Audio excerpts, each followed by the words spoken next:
ആതുരത്വത്തിന്റെ മറ്റൊരു വാക്കാണ് ചിലർക്കെങ്കിലും summer in Bethlehem.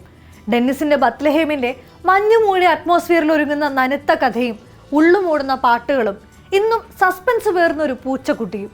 അതിനും അപ്പുറത്തേക്ക് ബത്ലഹേമിലെ ഒഴിവുകാലം സമ്മാനിക്കുന്നത് പ്രണയത്തിന്റെയും വിരഹത്തിന്റെയും ആഘോഷങ്ങളുടെയും സമ്മേളനമാണ്.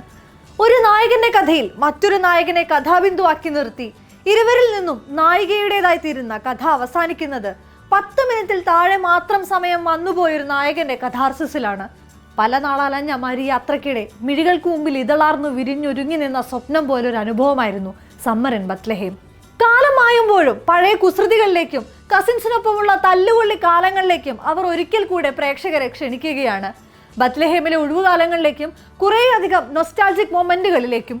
ഒരു ട്രെൻഡ് സെറ്റ് ചെയ്ത് മാഞ്ഞ മഞ്ജുവിന്റെ ആമയും കുടുംബവും വീണ്ടും എത്തും. അവരിൽ പലരും ഇന്ന് കൂട്ടിനില്ല. മോനായും മുത്തശ്ശിയും ഗായത്രിയും അപ്പുണ്ണിനായരും ഒന്നും ഭൂമിയിൽ ബാക്കിയില്ല. അപ്പോഴും അവർ ചേർന്നൊരുക്കിയ ലോകം തിയേറ്ററിലെ വിസ്മയം തുടരുകയാണ്. ആ കാഴ്ചയിലേക്ക് കൂടെയാണ് അവർ വിളിക്കുന്നത്. ഒരിക്കൽ കൂടെ കാണാൻ സമ്മർ ഇൻ ബത്ലഹേം.